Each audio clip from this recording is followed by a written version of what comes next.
Friends ఈ వీడియోలో నేను మీకు ఐఫోన్ బయింగ్ గైడ్ చెప్పబోతున్నాను.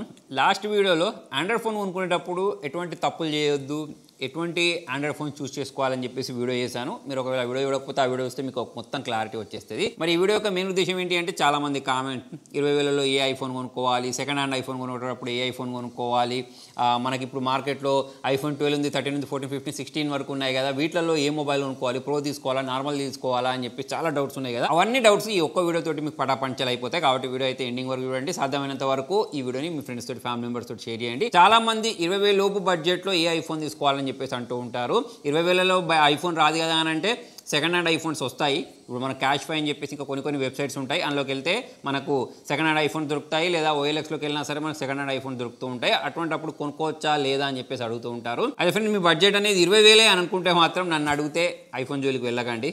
ఇక మీకు ఆండ్రాయిడ్లో చాలా ఆప్షన్స్ ఉంటాయి, వాటి జోలికి వెళ్ళండి. ఇక నాకు ఆండ్రాయిడ్ వద్దు, ఐఫోన్ ముద్దు అని చెప్పేసి మీరు అనుకుంటే, నేను ఈ లోగో బయట జనాలకు చూపించాలి, నా దగ్గర ఐఫోన్ ఉన్నాయని వేరే వాళ్ళకి చూపించాలి అనుకుంటే మాత్రం మీరు ఐఫోన్ 12 దగ్గర నుంచి స్టార్ట్ చేయండి. అంటే దానికంటే తక్కువ వేరియంట్స్ ఉంటాయి. ఐఫోన్ 10 అని చెప్పి, 11R అని చెప్పేసి, ఐఫోన్ 11 అని చెప్పేసి OLXలో ప్లస్ వేరే వెబ్సైట్లలో పెట్టి ఇప్పటికి అమ్ముతూ ఉంటారు. ప్లస్ ఫ్రెండ్స్, ఫ్యామిలీ మెంబర్స్లలో కూడా చాలా మంది సేల్ చేస్తూ ఉంటారు. 5,000, 6,000 ఇచ్చినా సరే అవి కొనుక్కోకండి. దానిలో అప్డేట్స్ రావు, అవుట్డేటెడ్ మొబైల్స్ అవి. మీరు ఒకవేళ మొబైల్ కొనుక్కోవాలి, ఐఫోన్ కొనుక్కోవాలి, 20,000 మీ బడ్జెట్ అంటే ఐఫోన్ 12 దగ్గర నుంచి స్టార్ట్ చేయండి. దానిలో కూడా మీరు 64GB ఇంటర్నల్ స్టోరేజ్ ఉండే వేరియంట్ని అస్సలు కొనుక్కోకండి. ఎందుకంటే ఐఫోన్లో మనకు యాప్ సైజెస్ అనేవి చాలా పెద్దగా ఉంటాయి. ప్లస్ మనం ఫొటోస్ క్యాప్చర్ చేసినప్పుడు చాలా పెద్ద సైజులో క్యాప్చర్ అవుతూ ఉంటాయి. కాబట్టి మీ స్టోరేజ్ అనేది చాలా ఫాస్ట్గా నిండిపోద్ది.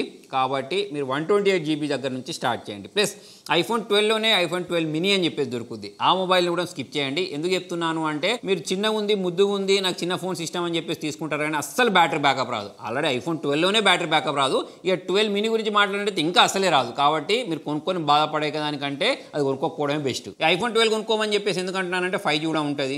మనకి ఇప్పుడు అన్ని 5G టవర్స్ అనేవి స్టార్ట్ అయిపోయాయి. మీ ఏరియాలో 5G వస్తుందా రాదా తర్వాత ముచ్చట, కానీ మొత్తానికి అయితే 5G అనేది ఉంది. కాబట్టి 5G ఫోన్ తీసుకుంటే మంచిది. ఇక మీ బడ్జెట్ అనేది ఇంకొంచెం పెంచుకున్నారు, 20,000, 30,000 అని అనుకున్నారు. మీకు ఐఫోన్ 12 Pro అని చెప్పేసి ఒక మొబైల్ అనేది OLXలోనో, ఇంతకుముందు చెప్పినట్టు ఫ్రెండ్స్లోనో, ఫ్యామిలీ మెంబర్ దగ్గరలోనో, లేకపోతే ఫ్లిప్కార్ట్లోనో ఎక్కడో ఒక దగ్గర కనిపించింది. మరి దాన్ని కొనుక్కోవచ్చా, అది ప్రో మోడల్ కదా అని చెప్పేసి మీరు నన్ను అడగొచ్చు. అయితే ఫ్రెండ్స్, అదిని కూడా మీరు స్కిప్ చేసేయండి.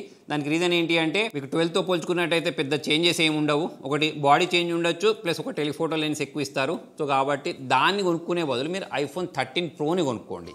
మీరు 12 Proతో పోల్చుకున్నట్టయితే 13 Proలో మంచి ఫోటోస్ అనేవి క్యాప్చర్ అవుతాయి. డిస్ప్లేలో కూడా మీకు 120Hz రిఫ్రెష్ రేట్ దొరుకుతుంది. కాబట్టి ఆ బడ్జెట్లో కనుక మీరు మొబైల్ కొనుక్కోవాలి అంటే 13 Pro నుంచి స్టార్ట్ చేయండి. అయితే మీరు 13 Proలో హెవీగా గేమింగ్ చేసేటప్పుడు మాత్రం మొబైల్ అనేది హీట్ అవుద్ది. దీని అయితే మైండ్లో పెట్టుకోండి. నేను ఇంతకుముందు చెప్పింది 30,000 బడ్జెట్లో అయితే 13 Pro తీసుకోండి. మీ బడ్జెట్ అనేది 40,000 వరకు అయితే మాత్రం 14 Pro తీసుకునే బదులు 14 Pro Max తీసుకోండి. మీకు 13 Proకి ఉన్న 14 Proకి పెద్ద డిఫరెన్సెస్ అయితే ఏం కనిపించవు. కాబట్టి 14 Pro Max తీసుకుంటే సైజ్ పరంగా మీకు పెద్దగా అనిపిస్తుంది. ప్లస్ ఫొటోస్ కూడా బాగా క్యాప్చర్ అవుతాయి, డిస్ప్లే కూడా బాగుంటుంది. ఇంకొంచెం బడ్జెట్ 50,000 వరకు పెట్టుకుంటారు అనుకుంటే మనకు 15 దొరుకుద్ది. 15+ కూడా మనకు అప్పుడప్పుడు 50,000 రూపాయలకే పెట్టి అమ్మేస్తున్నారు. నన్ను అడిగితే 15 బదులు 15+ తీసుకోండి. ఒకవేళ మీకు పెద్ద సైజ్ డిస్ప్లే తోటి ప్రాబ్లం లేదు అనుకుంటే. దానికి రీజన్ ఏంటి అంటే, బ్యాటరీ బ్యాకప్ ఇచ్చే ఎక్సలెంట్ మొబైల్ ఏది అని అంటే 15+ అని చెప్పేసుకోవచ్చు.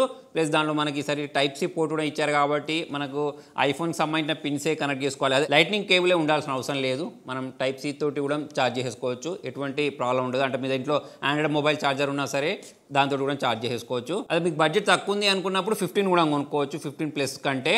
ఇంకా మనకు దీనిలో సాఫ్ట్వేర్ అప్డేట్స్ కూడా 7 years పాటు ఇస్తారు. కాబట్టి ఆరంగా ఇంకా 4-5 సంవత్సరాల వరకు అయితే వాడచ్చు. అయితే 4 సంవత్సరాల వరకు జనాలు వాడతారని చెప్పేసి నేను అనుకోవట్లేదు. ఒక మొబైల్ తీసుకున్నారు అంటే 6 నెలలు, సంవత్సరంలోనే మార్చేసి కొత్త మొబైల్ తీసుకోవాలని చెప్పేసి మనకు మెదడులో పురుగు మిసులుతూ ఉంటుంది. చాలామంది మంచిగా ఉండే మొబైల్ కూడా అమ్మేసి మార్కెట్లో మొబైల్ కంపెనీస్ వాళ్ళు క్రియేట్ చేసిన హైప్ కారణంగా కొత్త మొబైల్ కొనుక్కుంటూ ఉంటారు. ఫర్ ఎగ్జాంపుల్ చెప్పాలంటే, ఆల్రెడీ మీ దగ్గర 15 Pro ఉంది, ఇప్పుడు నా 16 Pro ఉంది. 15 Proకి 16 Proకి డిస్ప్లే తప్పిస్తే మిగతా విషయాల్లో ఎక్కడ కూడా మీకు ఎక్కువ తేడా అనిపించదు. కాకపోతే డబ్బుల విషయంలో మాత్రం మీకు ఆరంగా 20-30 తేడా ఉంటుంది. ఇప్పుడు మనకు 16 Proలో 15 Proతో పోల్చుకున్నట్టయితే ఇక్కడ ఒక కెమెరా బటన్ ఇచ్చారు. దీన్ని యూజ్ చేసి మనం జూమ్ చేయడం, ఫొటోస్ క్యాప్చర్ చేయడానికి యూజ్ చేయొచ్చు. కాకపోతే తొక్కలాగా అనిపించింది నాకు ఇది.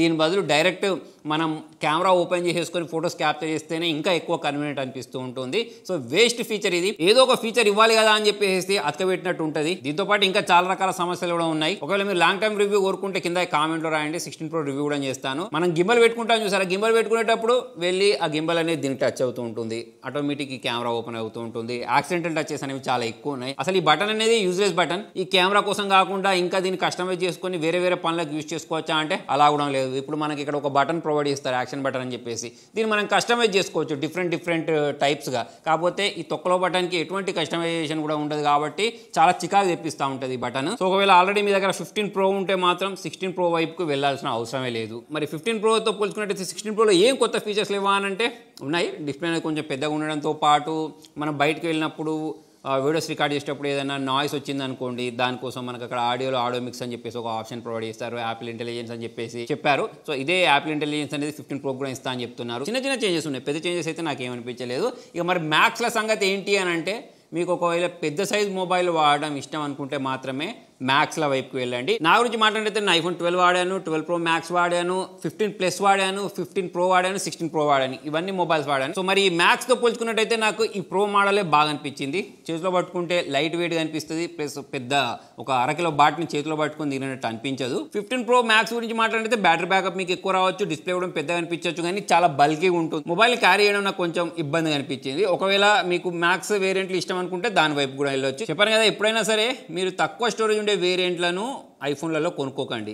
నన్ను అడిగితే మాత్రం 256 GB ఇంటర్నల్ స్టోరేజ్ మినిమం తీసుకోవాలి. 128 GB తీసుకున్నా సరే చాలా ఫాస్ట్గా మీకు స్టోరేజ్ నిండిపోద్ది. 64 GB గురించి మాట్లాడినట్టయితే మీరు మర్చిపోలేదు, ఎప్పుడు స్టోరేజ్ నిండిపోద్దో కూడా తెలియదు. అంత ఫాస్ట్గా అయితే మనకు స్టోరేజ్ అయిపోయి మాటికి మెసేజ్లు వస్తూ ఉంటాయి. మళ్ళీ స్టోరేజ్ నిండిపోయినప్పుడు ఏం చేయొచ్చు అని అంటే పెన్ డ్రైవ్ దొరుకుద్ది, మనకు టైప్ సి కేబుల్ది, లైట్నింగ్ కేబుల్ కూడా దొరుకుతూ ఉంటాయి. సో దీన్ని కనెక్ట్ చేసుకొని డేటా దానిలో కాపీ చేసుకోవడమో గూగుల్ డ్రైవ్లోకి పెట్టుకోవడం లాంటివి చేసుకోవచ్చు. లేదు నా దగ్గర ఎక్కువ డబ్బులు నేను యాపిల్ క్లౌడ్ స్టోరేజ్ కొనుక్కుంటా అంటే అలా కూడా కొనుక్కోవచ్చు. ఒకవేళ మీ బడ్జెట్ అనేది 60,000 మాత్రమే అనుకోండి, అటువంటిప్పుడు మీరు ఐఫోన్ 16 తీసుకోండి. ఈ ఐఫోన్కి 16కి 16 Proకి 15కి 15 Proకి మనకి 120Hz రిఫ్రెష్ రేట్తో పాటు కెమెరాస్ పరంగా కొంచెం చేంజ్ ఉంటుంది. ఇక మిగతా అంతా మీకు సేమ్ టు సేమ్ ఉంటుంది కాబట్టి బడ్జెట్ అనేది టైట్గా ఉన్నప్పుడు 60,000 బడ్జెట్ అనుకున్నప్పుడు ఐఫోన్ 16 అయితే కొనుక్కోవచ్చు. దీంతోపాటు యాపిల్ వాళ్ళు ఒక ఆనిముత్యం లాంచ్ చేస్తారు, ఐఫోన్ 16e అని చెప్పేసి. దాని అయితే మొత్తానికి స్కిప్ చేయండి. ఈ ఐఫోన్ 16e కొనుక్కునే బదులు ఐఫోన్ 15 16 కొనుక్కోండి.